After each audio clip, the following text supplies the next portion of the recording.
నమస్తే అండి. ఈ రోజు మన వీడియో ఏంటో చూసే ఉన్నారు కదా, thumbnail అర్థమయ్యి ఉంటుంది కదా. సో ఈ రోజు మన వీడియో వచ్చేసి మెత్తాలని చిట్టి చేపల్ని ఎలా కట్ చేసుకోవాలో, ఎలా క్లీన్ గా ఫ్రెష్ గా వాష్ చేసుకోవాలో చూపించబోతున్నానండి క్లియర్ గా. సో వీడియోని అయితే పూర్తిగా చూసేయండి.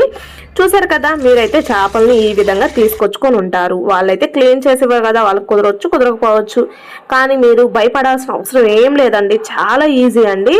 సో ఈ విధంగా మెత్తలను తీసుకొని రాగానే ఫస్ట్ ఈ విధంగా ఒకసారి వాష్ చేసుకోండి. కట్ చేయక ముందే వాష్ చేయాలా అని మాత్రం అడగమాకండి.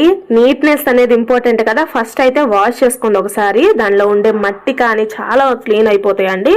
సో ఇప్పుడు ఈ విధంగా ఎంటీ బౌల్లో వాటర్ అయితే యాడ్ చేసేసుకొని, సో ఒక్కొక్క చేప తీసుకొని, అంటే ఒక్కొక్క మెత్తాలను తీసుకొని వీడియోలో చూస్తున్న విధంగా సిజర్ తీసుకొని హెడ్ ని ఈ విధంగా కట్ చేసుకోండి. చాలా ఈజీగా కట్ అయిపోతుందండి. ఒక చిన్న పేపర్ ముక్క ఎలా కట్ అవుతుంది అంత ఈజీగా కట్ అవుతుందండి. సో హెడ్ ని అలాగే తోకని, పైన భాగాన్ని కింద భాగాన్ని నీట్ గా కట్ చేసేసుకొని, అలా తోకని నీట్ గా కట్ చేసేసుకొని, సైడ్ రెక్కలు ఉంటాయండి. సో కోపుగా ఉంటాయండి, అవైతే బయట వాళ్ళు కట్ చేసి ఇవ్వరండి, మనం ఇంట్లో కట్ చేసుకుంటున్నాం కాబట్టి. సో నీట్ గా చేసుకోవడం బెటర్ కదా. సో సైడ్ 2 సైడ్స్ ఉంటాయండి, 2 సైడ్స్ నీట్ గా కట్ చేసుకున్న తర్వాత ఇప్పుడైతే దీని లోపల స్టార్టింగ్ 1 ఇంచులో ఒక పేగ్ అనేది ఉంటుందండి.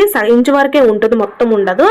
సో ఈ విధంగా స్పోర్క్ సహాయంతో ఆ పేగను తీసేయండి, లోపల ఉండే డస్ట్ మొత్తం తీసేసుకోండి. సో తీసేసుకొని ఈ విధంగా ప్లెయిన్ వాటర్లో యాడ్ చేసుకోండి. సో సెకండ్ టైం గా చూపిస్తున్నాను కండి.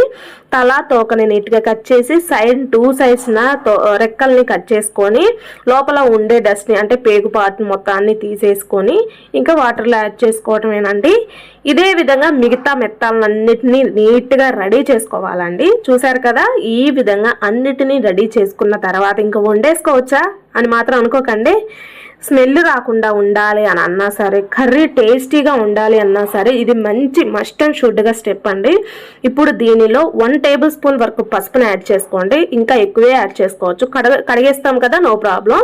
దీనిలోనే ఒక గుప్పెడు ఉప్పుని, ఒక చెక్క కాదండి, ఒక ఫుల్గా నిమ్మకాయనైతే పిండుకొని వీడియోలో చూపిస్తున్న విధంగా స్లోగా ఈ విధంగా మసాజ్ చేసుకుంటున్నట్టు రుద్దుకుంటూ, మనకి ఎంత బలం ఉందో చెక్ చేసుకుందాం అని మాత్రం ఈ చిట్టి చేపల మీద చూయించుకోమాకండి, అవి నలిగిపోతా విరిగిపోతుంటాయండి. సో ఈ విధంగా స్లోగా నీట్ గా ఒక 2-3 మినిట్స్ పాటు స్లో మోషన్ లో నీట్ గా వాష్ చేసుకున్న తర్వాత ఇప్పుడు దీనిలో వాటర్ యాడ్ చేసుకోండి. సో ఈ పాటికే స్మెల్ అంతా పోయి నీట్ గా వాష్ అయ్యి ఉంటుందండి. సో వాటర్ యాడ్ చేసి ఇది చేయమాకండి, సో ఏమాత్రం స్మెల్ పోదు. సో ఇప్పుడు ప్లెయిన్ వాటర్ని యాడ్ చేసి మొత్తం ఫిల్టర్ చేసుకొని మొత్తం కలిసేలా కలుపుకొని చేపలని సపరేట్ చేసుకోండి. సో ఇప్పుడు ప్లెయిన్ వాటర్ యాడ్ చేసి ఒక 3-4 టైమ్స్ వాటర్ పారబోస్తూ వాష్ చేసుకుంటూ ఉండండి. సో 3-4 టైమ్స్ వాష్ చేసిన తర్వాత చూపిస్తున్నానండి. చూసారు కదా చేపలు ఎంత నీట్ గా ఉన్నాయో. సో అంతేనండి, చాలా ఈజీ అండి. మీరు ఇంటికి కొత్త కోళ్ళు అయినట్టయితే ఈ స్టెప్స్ ఫాలో ఈ విధంగా వాష్ చేస్తున్నట్లయితే ఖచ్చితంగా మీ అత్త మెచ్చుకోవాల్సిందేనండి, ఎంత నీట్నెస్ ఉందో నా కోడలకని. ఎవరికైనా నీట్నెస్ ఉంటే చాలా బాగా ఇంప్రెస్ అవుతారండి. సో ఫ్రెండ్స్, ఈ వీడియో నచ్చినట్లయితే లైక్ చేయండి, షేర్ చేయండి, సబ్స్క్రైబ్ చేసుకోండి. Thanks for watching this video. Hello, ఈ కర్రీ ప్రాసెస్ కూడా ఉంటుంది, చూసేయండి.